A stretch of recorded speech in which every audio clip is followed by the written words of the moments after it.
Bonjour à tous, je vous invite à vous abonner à cette chaîne, à aimer, à partager, à commenter ces vidéos, c'est très important. C'est une manière de nous soutenir. Merci à vous tous. Journaliste au Figaro Magazine, bonjour Jean-Louis Tremblay. Bonjour Clémence. Et merci beaucoup d'être avec nous. Vous connaissez très bien notre invité de jour, Maurice Baudouin. Il y a une place pour nos idées. Vue de haut. Bonjour Monsieur Baudouin. Bonjour. Et merci beaucoup d'être avec nous aujourd'hui. C'est un grand plaisir. Nous aussi, nous sommes vraiment très heureux de vous avoir ici autour de notre table. Malheureusement, pas encore, pas beaucoup d'assiettes sur cette table. Non, il n'y a pas, non. Il y a des sièges, oui, non. Ouais. Vous cherchez, oui, c'est ça. Enfin, les assiettes peuvent arriver, peut-être. Oui, exactement, on va passer commande. Mais le problème, c'est ce qu'il va y avoir dedans. On va passer commande, exactement, mais on ne va pas prendre trop de risques avec vous tout de même, Maurice Baudouin. Je rappelle, vous êtes fondateur historique du Figaro Magazine avec Louis Pauwels. Vous êtes ancien directeur exécutif du Figaro Magazine et surtout très célèbre critique gastronomique.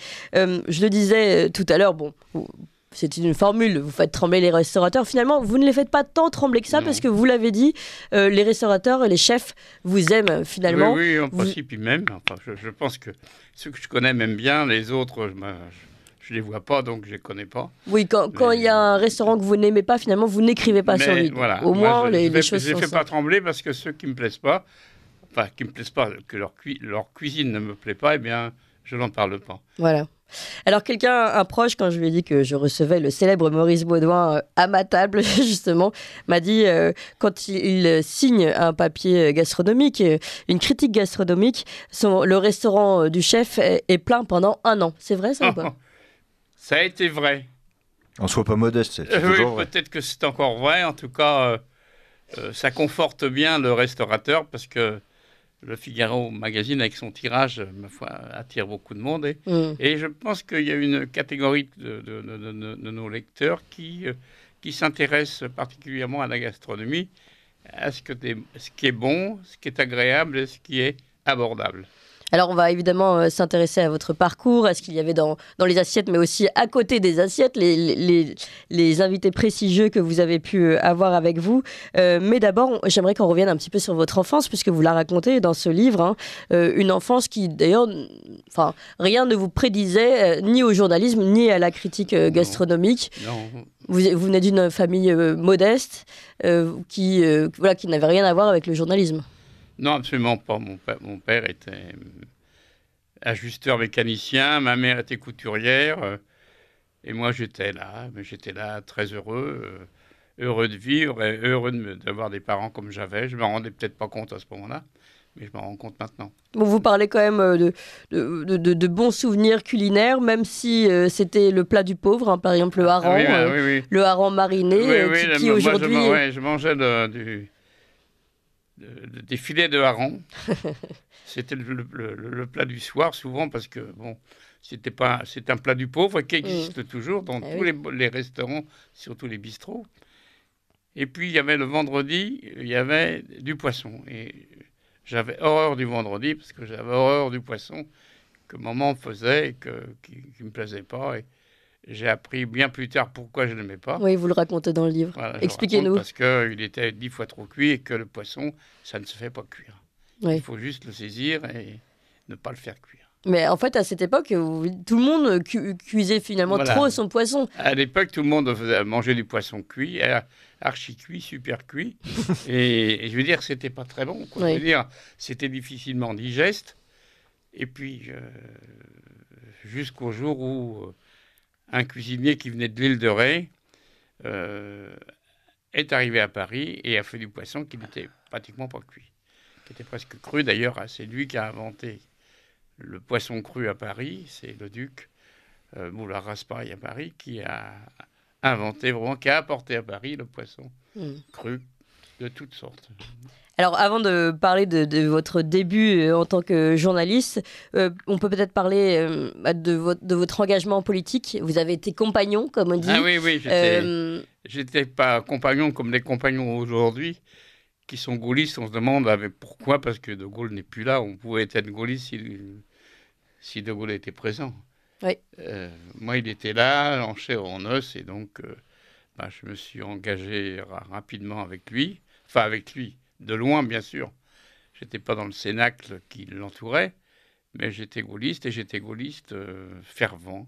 Comme on pouvait faire de la politique à ce moment-là, parce que je ne vois pas, même maintenant, comment on peut faire de la politique.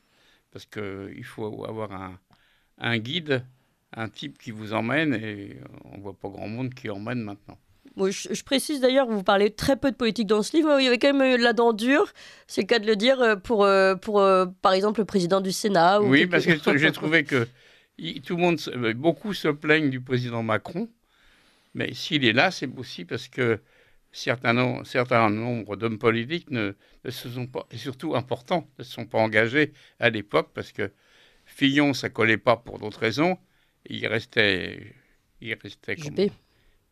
Juppé. Oui, il restait Juppé, et Juppé, personne n'a été le chercher. Donc, on ne vienne pas se plaindre d'avoir M. Macron maintenant. Oui, que la droite ne vienne pas se plaindre d'avoir... La droite, qui a été une fois de plus la plus bête du monde, eh bien, elle a continué à naviguer en espérant beaucoup de choses, et puis en ne réussissant à peu près rien. Et donc, vous le dites à un moment donné, vous avez envisagé, on vous a même proposé d'être maire, vous avez envisagé une carrière politique et vous dites, je serais allé jusqu'au sommet. Oui, oui. J'ai été dans les instances du RPF. J'ai eu un poste important, puisque j'étais conseiller du secteur, c'est-à-dire je m'occupais de tout la banlieue. J'habitais à Courbevoie et je m'occupais de la banlieue ouest jusqu'à Neuilly. Et j'ai été tellement déçu par les hommes politiques qui prenaient des décisions que j'avais le choix entre continuer la politique ou me marier. Moi, je me suis marié. Bon, c'est un très bon choix. Oui, c'était un très bon choix. Et puis, d'ailleurs, après, vous racontez comment votre femme a pu défendre vos intérêts plus tard de journaliste, puisque vous ne pouviez pas vous présenter à certains rendez-vous professionnels avec, je crois que c'était pour ce soir, c'est ça Oui, en effet. Un entretien oui, j'ai eu ce qui a toujours étonné et énervé mes amis gaullistes, c'est que j'ai travaillé au départ, parce que il n'y avait pas de boulot ailleurs, que j'ai pu arriver à y arriver.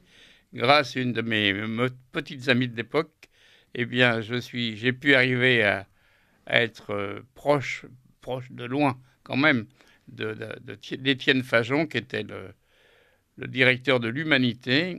Et donc, il m'a pistonné pour que je puisse rentrer au journal Ce Soir, qui était le concurrent, bien sûr, petit concurrent de France Soir, et qui paraissait le soir. Et le directeur de ce journal, c'était Louis Aragon, et j'ai pu être présenté à Louis Aragon, le grand poète, qui m'a fait rentrer à Ce Soir. Donc j'ai travaillé dans un journal qui était à moitié communiste, parce qu'il y avait les gens qui travaillaient n'étaient pas forcément communistes. Et donc j'ai travaillé Ce Soir, ce qui m'a ouvert l'esprit, et qui m'a ouvert surtout à ne pas être sectaire. Et c'est là que vous avez vraiment découvert le métier de journaliste. Et c'est là où je vais également me tourner vers Jean-Louis Tremblay, qui est un reporter hors pair, qui connaît le terrain. Vous aussi, vous racontez finalement que la meilleure école de journalisme que vous ayez connue, c'est celle où vous aviez la petite mobilette que vous deviez traverser l'Oise et que vous vous glaciez les mains. C'était du concret. Ah oui, j'ai commencé vraiment par la toute petite porte. Je suis rentré à l'Oise Matin, qui était un journal qui démarrait avec son patron Robert Hersan. Et grâce à lui, j'ai pu être sur une mobilette dans les cantons de Breteuil et Froissy. Et le canton de Froissy, c'est là où il y a les betteraves, où il y avait des camions de betteraves tout l'hiver. Et il fallait que je me faufile avec ma mobilette entre les camions de betteraves. Et ça glissait en plus. Et le journalisme comme ça, il n'y en a pas beaucoup qui l'ont fait. Ouais, il n'y en a plus beaucoup qui sont arrivés par le terrain. Après, je tiens à le dire, parce que je l'ai lu dans votre livre, également cette réflexion. Je pense que c'est aussi un regret pour la jeune génération de journalistes. Oui, parce on aimerait bien être envoyé sur le terrain. Après un certain nombre être passé dans plusieurs titres prestigieux, je suis devenu professeur au centre de formation des journalistes. Et je voyais des gens qui étaient super, super diplômés et qui ne rêvaient d'une chose, c'était de rentrer, bien sûr, au Monde ou au Figaro. Et finalement, mais ils ne connaissaient rien de journalisme par la petite porte. Et au fond, ils rentraient par la grande porte sans avoir été par la petite. Donc, il leur manquait beaucoup de choses. Et quand on était sur le terrain, moi, j'ai adoré, à l'époque, en plus, il ne faisait pas chaud à cette époque-là, sillonner le canton de Breteuil et de Froissy et rapporter les informations du coin, des petites informations de pas grand-chose, mais qui intéressent les gens, parce que ce qu'il faudrait, je voudrais le dire aux directeurs des journaux de province, ce qui intéresse les lecteurs des journaux de province, c'est pas ce qui se passe à Paris. C'est ce qui se passe dans leur bled à côté, c'est ce qui se passe dans la commune à côté, et on peut même dire que c'est très compliqué, parce que ce qui se passe à Cannes, ça n'intéresse pas du tout les gens qui habitent à Marseille. Alors donc, c'est pas facile à faire, un journal de province. Oui, tout à fait. Jean-Louis Tremblay. Oui, ce qui est fascinant dans la biographie de Maurice Baudouin, et donc dans cet ouvrage, c'est... en fait, son histoire, c'est aussi l'histoire de la presse française. C'est-à-dire qu'il y a évidemment la presse locale, dont on vient de parler, dont Maurice vient de parler, mais il y a aussi les grands titres de l'époque, avec des tirages fabuleux, qui feraient rêver aujourd'hui. Je pense à François notamment, mais aussi à l'Équipe. Parce que Maurice est passé par l'Équipe, grand journal sportif évidemment, et par le François des grandes plumes. Il y avait à l'époque Joseph Kessel, Lucien Baudard tout de même. Donc j'aimerais bien que tu reviennes un petit peu sur notamment l'anecdote de l'Équipe avec Antoine Blondin, le fameux romancier Antoine Blondin. Oui. Antoine Blondin, c'était le chroniqueur prestigieux qui faisait une demi-page de l'Équipe pendant le Tour de France. Et j'étais secrétaire de rédaction, c'est-à-dire je m'occupais de sa page. J'étais chargé de m'occuper de la demi-page et des ce qu'il y avait en dessous, bien sûr aussi, mais de la demi-page d'Antoine Blondin. Et Antoine Blondin était réputé pour être un joyeux luron qui vivait beaucoup, beaucoup plus qu'il ne l'aurait dû, peut-être, et qui donnait toujours l'impression de ne pas être à jeun. Et donc, quel euphémisme. J'avais sa demi-page tous les soirs. Et la direction de l'Équipe, ayant peur qu'Antoine ne téléphone pas son papier, eh bien, il y avait toujours une demi-page de remplacement sur le Tour de France, mais avec quelque chose de plus général. Et donc, mais cette demi-page, je ne m'en suis jamais servi, parce que la demi-page de Blondin est toujours arrivée, et que c'était à la fois un grand écrivain et surtout un compagnon merveilleux qui ne se prenait pas au sérieux et qui aimait bien les gens qui travaillaient avec lui. C'est pas lui qui vous avait invité également dans le restaurant Si, alors, en bas de la rédaction. Un jour, il est passé à l'Équipe et il m'attendait. Il y avait un établissement en bas de l'Équipe qui s'appelait le Vieux Gaulois. Et le Vieux Gaulois, c'était un coureur du Tour de France, qui s'appelait Christophe d'ailleurs, et qui avait une moustache à la gauloise.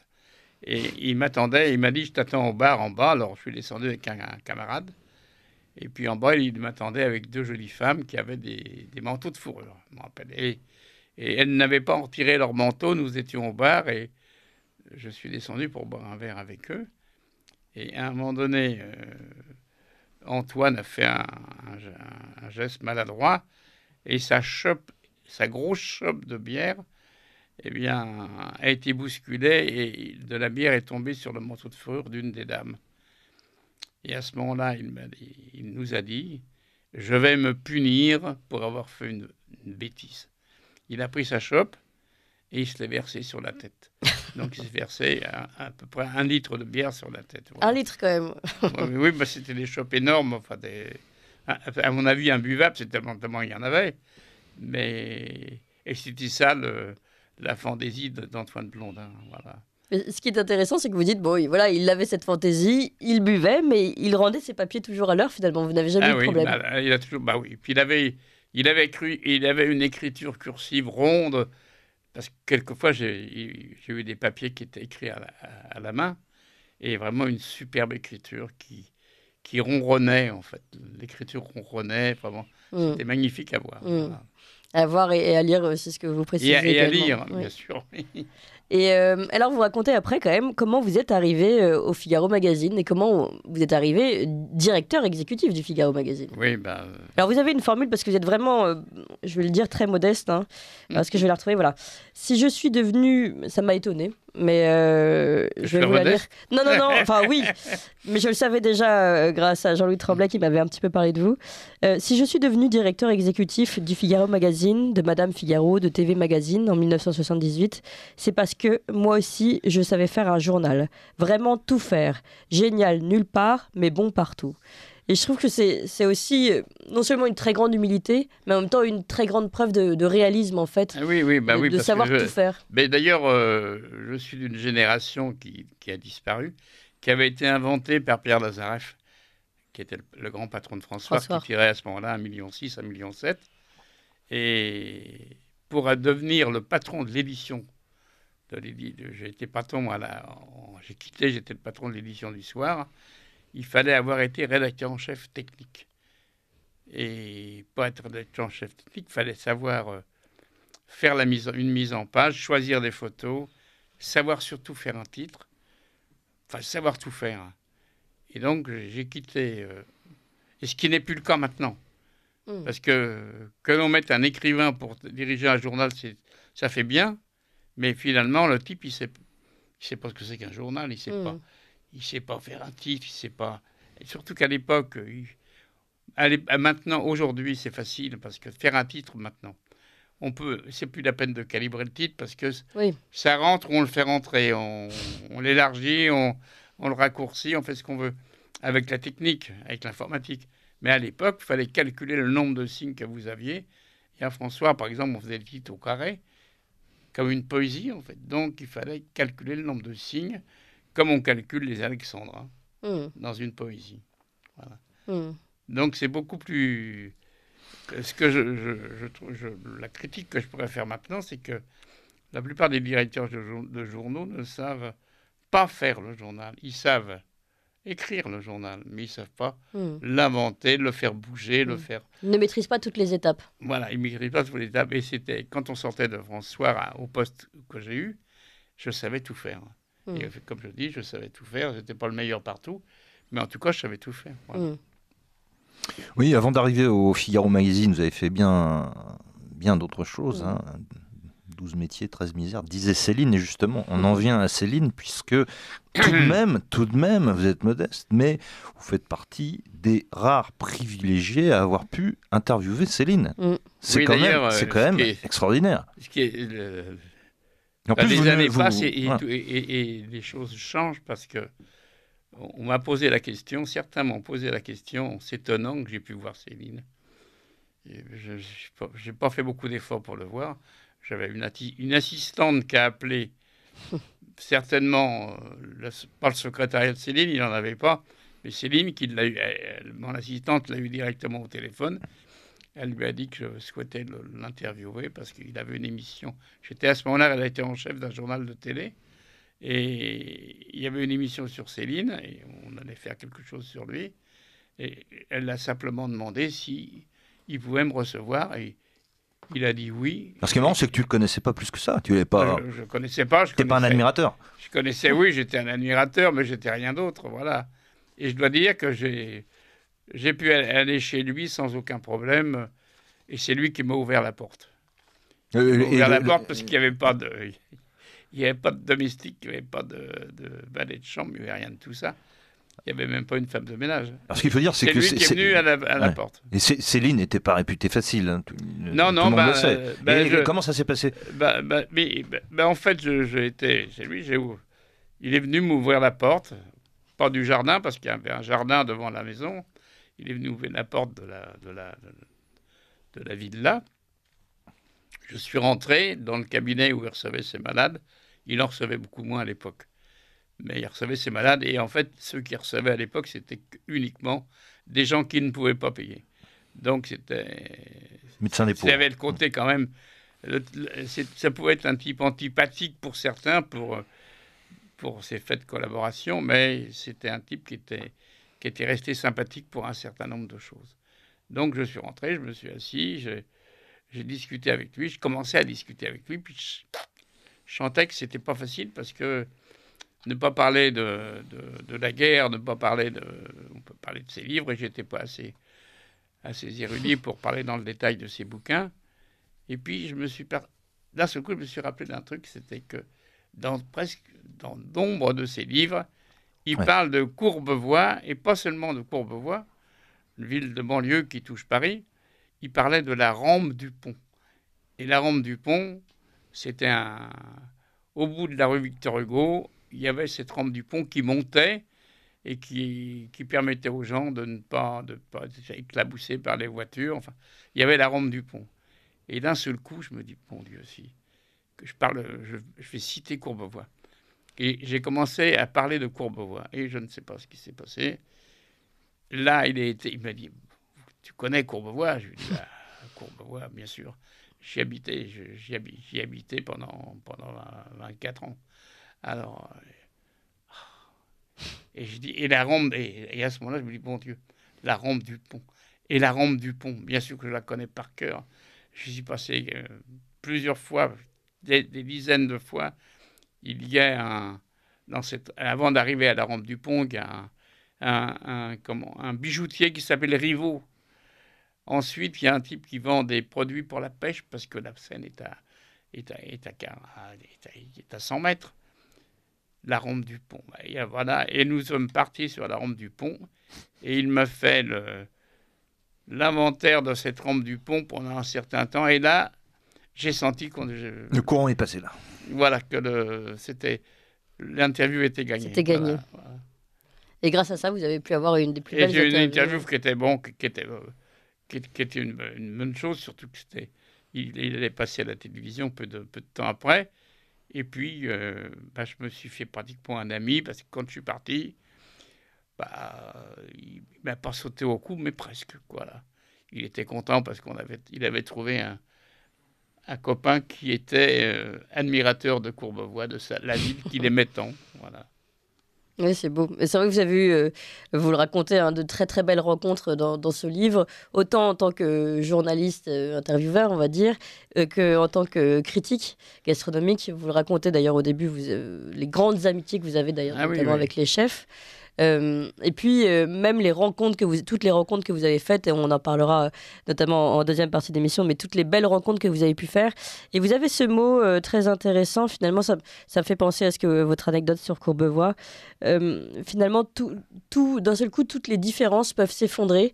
Là, vous parlez d'un souvenir, d'une attache locale, Courbevoie, mais elles peuvent aussi s'effondrer autour d'un bon plat. Et c'est ce que finalement, c'est le fond de votre livre, c'est ça. Et je vais vous citer, là vous citez notamment la rencontre entre Jacques Chirac et Paul Bocuse. Vous dites, leur connivence dans les bons plats et la belle vie rabotait les différences. Ils étaient à table et se fichaient du protocole, se régalaient ensemble. Rien de tel pour oublier d'où l'on vient ou ce que l'on est devenu. Le régal, c'est une communion qui débouche sur l'égalité des convives. La lutte des classes disparaît au restaurant. Je trouvais une très belle formule. Et c'est vrai que, voilà, comme à un moment donné, vous avez pu le voir, Céline qui finalement baissait les armes devant un souvenir commun, eh bien la table, c'est la même chose, c'est le même effet. La table, ça rassemble. Je ne sais pas si actuellement, avec le Covid, les déjeuners, les dîners, c'est peut-être plus ce que c'était, mais très longtemps, la table a rassemblé et continue à rassembler. Parce que si on a un bon copain, qu'est-ce qu'on vit? On déjeune quand? Avec une petite amie, on dit on dîne quand? Oui. Et il y a un verbe qui revient très souvent dans votre livre, et on va en parler juste après cette pause des informations, se régaler. On va y revenir évidemment. Mais il est 8h59 et c'est l'heure des informations avec Emmanuel Noël. Ligne droite. Très haut, il y a une place pour nos idées. Vue de haut. Notre invité Vue de haut est toujours Maurice Beaudoin. Maurice Beaudoin, fondateur historique du Figaro Magazine en 1978 avec Louis Pauwels, ancien donc directeur exécutif de ce Figaro Magazine et critique gastronomique, on dit l'un des plus grands critiques gastronomiques de France.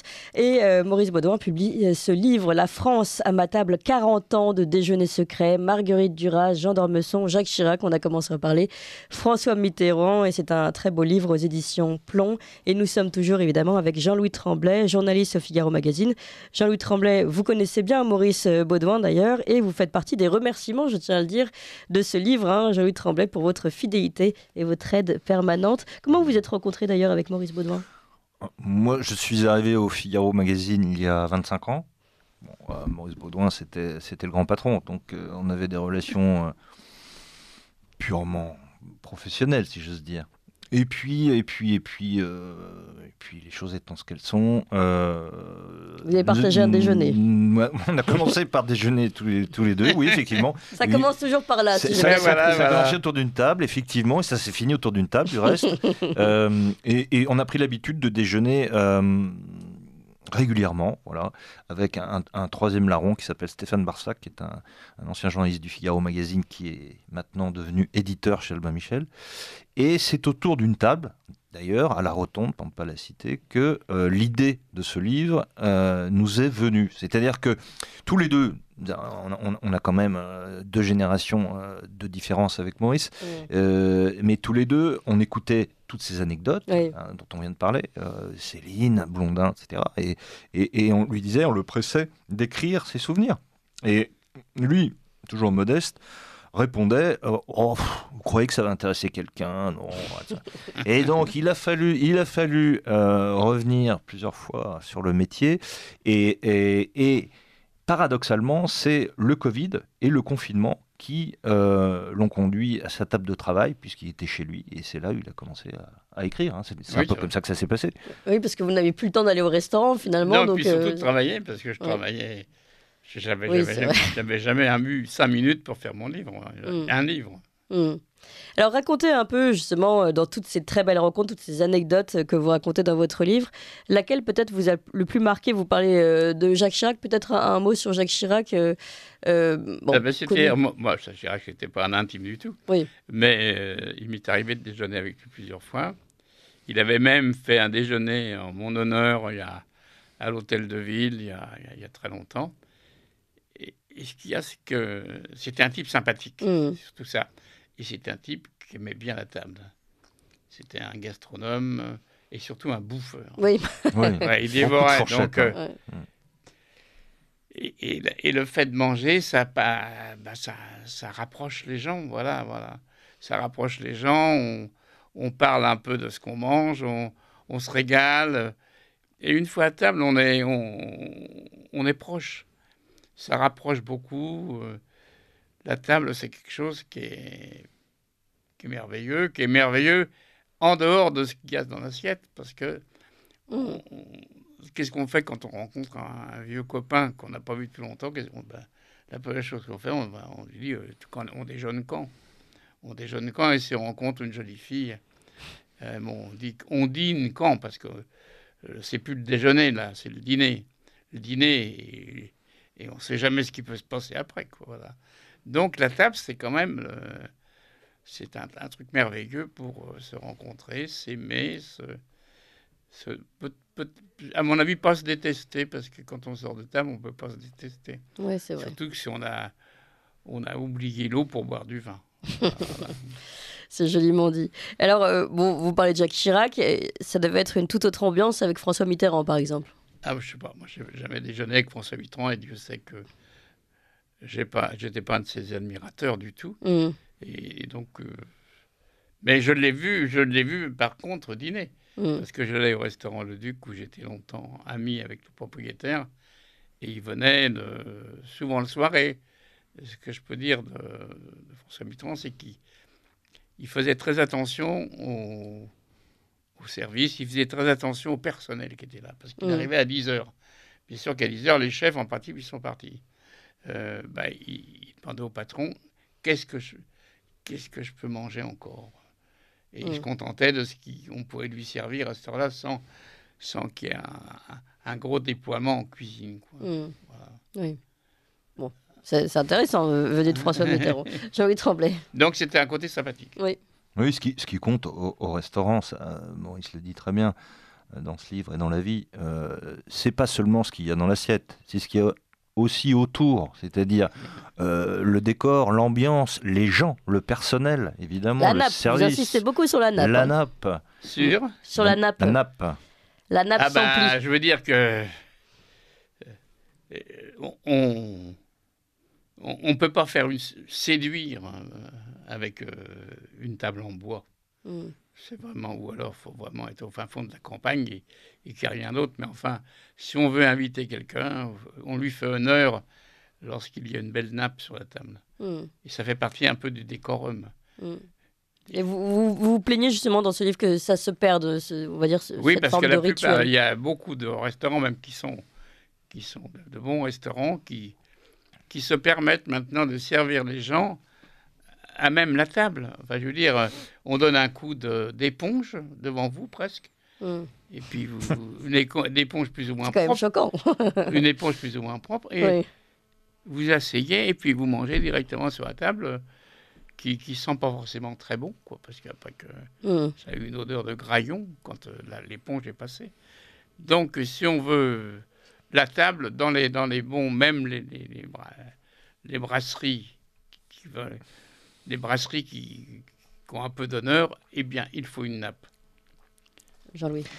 Oui, le temps passe et je voudrais quand même qu'on parle un petit peu de ce quadragénaire qui a 45 ans cette année, c'est-à-dire le Figaro Magazine. Qu'on revienne en 78. Comment ça s'est passé? Qu'est-ce qu'il y a de novateur dans la création du Figma Club? En fait, novateur, il y avait tout parce qu'il n'y avait pas... Ça n'existait pas. En fait, la formule qui était inventée était absolument nouvelle. Alors, il y avait 3 parties. Il y avait la politique, bien sûr, l'actualité, la culture, ce qui n'y avait pas beaucoup ailleurs, et ce qui était tout à fait nouveau, c'était l'art de vivre. Et ça, c'est le propriétaire, Robert Hersan, qui a voulu absolument qu'il y ait l'art de vivre, dont je me suis occupé dès le départ. Voilà, l'art de vivre, il y avait avant, il y avait bien sûr pas des restaurants dans les journaux, mais il y avait encore, on parlait pas de voyage. Il y a surtout, on a eu une grosse partie voyage, et on parlait aussi même il m'est arrivé de parler du caravaning, des nouvelles caravanes. Bon, ils sont très à la mode maintenant. On parlait de tout, et puis on faisait surtout des voyages de rêve, parce que pour rêver, faut qu'il y ait le soleil. Quoi, le soleil. Et un ciel bleu, non? Racontez le bleu. Le bleu, Hersan. Voilà, il m'était arrivé au début d'avoir un beau sujet sur le Brésil et sur Rio avec des nuages, et je me suis fait insulter par le propriétaire en disant, il me posait la question, si vous partez quelque part, qu'est-ce que vous souhaitez? En voyage, en vacances, en week-end? Je dis d'abord le ciel bleu, le beau temps, que je sois bien, voilà. Il m'a dit, regardez page temps dans le Figaro Magazine que vous venez de faire. Vous avez vu les nuages au-dessus de la baie de Rio. Alors, j'avais choisi ces photos parce que c'était des photos artistiques qui étaient très belles. Mais c'est vrai que ça ne donnait pas envie d'y aller. Alors, depuis ce jour-là, il y a eu du ciel bleu et encore du ciel bleu. En parlant de photos, vous l'expliquez bien également, hein, l'importance de la photo dans le lancement de ce magazine. En fait, il n'y avait pas de jeu. Il y avait même beaucoup plus de photos qu'il y en a maintenant dans le Figaro Magazine. Mais l'important, on n'avait pas de concurrent, en fait. Notre concurrent, c'était vaguement Match, mais c'est vaguement, très vaguement. Ouais, c'est pas le même registre. Et on a réussi au départ avec la photo, parce qu'on avait des grandes photos, des photos très intéressantes. Et là, des photographes, il y en a. Et il y en avait beaucoup à l'époque qui ramenaient des choses passionnantes, très belles. Et on a mis, tant que j'ai été à la tête du Figaro Magazine, on a eu des grandes photos, parce que c'est ça qui est intéressant. C'est ça qui attire les gens. Enfin, c'est vrai. Ils lisent, mais ils regardent les photos. Et les légendes de photos.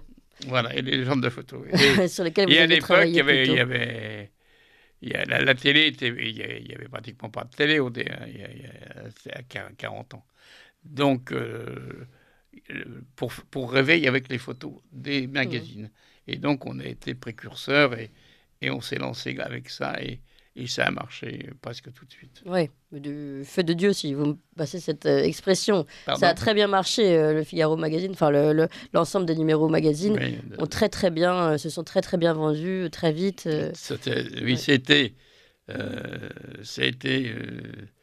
le seul problème que nous ayons eu au départ, c'était ça faisait un journal de plus, épais, important, lourd, pour les dépositaires de journaux. Et ça, c'était un problème parce que les dépositaires de journaux n'avaient pas la place dans leur magasin. Ça faisait encore une pile en plus.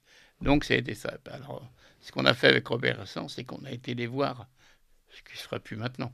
Le patron qui va voir les marchands. On a été voir les marchands de journaux. Et on leur a expliqué. Et puis, à l'occasion, je pense qu'ils ont eu une ristourne un peu plus importante. Et puis, grâce aux marchands de journaux aussi, qui finalement nous exposaient bien dans leur magasin, eh bien, le Figaro Magazine a eu un lancement. Toutes les semaines, on regardait les chiffres de vente, on avait augmenté encore. On augmentait, et on est arrivé jusqu'à 600 000 en partant de 200. Parce que le Figaro, à l'époque, du samedi, c'était pas un tirage record, comme ça peut être maintenant. C'était un tirage beaucoup plus modeste. Voilà. Et quel regard, puisqu'on arrive à la fin de cette interview, finalement, aujourd'hui, avec votre expérience dans la direction de tous ces journaux, quel regard vous portez sur le journalisme actuel, sur la presse actuelle? La presse se porte pas trop bien, mais enfin, les journaux qui apportent du nouveau, et il y en a peu, eh bien, sont encore bien portants. Et je dois dire que le groupe Figaro se porte bien parce qu'ils font des efforts sans arrêt, ils ont des idées permanentes, et ça n'arrête pas de bouger, quoi. Les patrons actuels, eh bien, sont des véritables maîtres d'œuvre qui regardent comment ils peuvent faire pour vendre mieux et plus. Et je veux dire qu'ils font de tels efforts que les efforts sont récompensés parce que les abonnements marchent très bien. À l'époque de l'informatique, même les abonnements papier marchent bien. Mais les abonnements informatiques marchent très très bien. Oui, voilà. Et puis là, on a eu ces dernières annonces d'une nouvelle radio Figaro, d'une télé Figaro. Le Figaro va être partout, même dans notre téléphone. C'est-à-dire, on a une direction qui n'arrête pas de bouger, de chercher ailleurs. Parce que comme les recettes sont moindres maintenant avec la presse classique, eh bien, ils cherchent à droite, à gauche, dans le tourisme, dans tout ce qui a pu exister. Ils cherchent à se diversifier et à inventer. Et je trouve qu'au Figaro, vraiment, il y a des inventeurs maintenant, à notre époque. Et que c'est très rare. C'est très rare. Il y a d'autres journaux qui ne bougent pas et qui vont pas perdurer parce que s'il n'y a pas d'idées, allez au Figaro, il y a des idées. Il y a des idées et les types qui dirigent sont des types qui ont plein d'idées. Et donc, je crois que le Figaro est bien parti. Pour durer encore quelques années. Jean-Louis Tremblay, à ce sujet, vous aussi, vous avez peut-être vu évoluer le Figaro Magazine. Complètement, bien sûr. Il y a eu cet événement considérable qui était la révolution numérique. Oui. Bon, et il a fallu trouver un nouveau modèle économique. Et c'était tout le défi de ces 10 ou 15 dernières années, ça a été ça. Alors aujourd'hui, effectivement, on arrive à un certain équilibre avec une diversification de l'offre et des supports, mais ça a été difficile tout de même. Voilà. Et puis il faut s'adapter sans cesse. Ce que dit Maurice, c'est darwinien, quoi. C'est la sélection naturelle. Alors tout ce qui ne tue pas renforce, mais il y a beaucoup de journaux qui ont déjà disparu, qui ne sont plus en kiosque. Et vous voyez bien dans le métro ou pendant les transports, il y a de moins en moins de gens qui lisent du papier. Le papier a vécu. Désormais, c'est soit sur tablette, soit sur Une question tout de même à vous deux pour finir. Oui, je crois que je vais faire vite. Le réalisateur me donne l'autorisation. On parle de photos, on parle de terrain, de reportage. C'est aussi quand même quelque chose qui a beaucoup évolué aujourd'hui. Même si l'importance de la photo reste évidemment dans le Figaro Magazine et se lit et se voit, on a moins de reporters photos qu'avant. On a moins de reporters terrain. À force de diversifier aussi, il y a certaines choses qui disparaissent malgré tout, Maurice Baudouin et Jean-Louis Tremblay, puis on va s'arrêter là après. Oui, parce que... vas-y, je terminerai. Non, mais ce qui n'a pas changé, c'est la passion. Et en fait, pour faire ce boulot-là, pour être journaliste, pour être directeur de journal, il faut la passion. Et si on n'a pas la passion, ça ne peut pas marcher. Et avec la passion, je pense que beaucoup de choses vont pouvoir durer, subsister, se développer et fonctionner. Et ça bougera, mais sans la passion, c'est pas possible. L'essentiel restera. Voilà. Jean-Louis Tremblay. On va rester sur cette conclusion parce qu'elle est très optimiste. Oui, il me semble que Jean-Louis Tremblay serait un petit peu moins optimiste. Merci beaucoup à vous deux. Merci beaucoup Maurice Baudouin d'être venu jusqu'à nous. Je rappelle le titre de votre livre, La France à ma table, 40 ans de déjeuner secret. Marguerite Duras, Jean d'Ormesson, Jacques Chirac, François Mitterrand et plein d'autres dont on a cité certains noms. Et c'est un livre aux éditions Plomb. Vous appréciez cette émission? Alors aidez Radio Courtoisie à en produire d'autres en indépendance totale. Rendez-vous sur soutenir.radiocourtoisie.fr. Merci d'avance.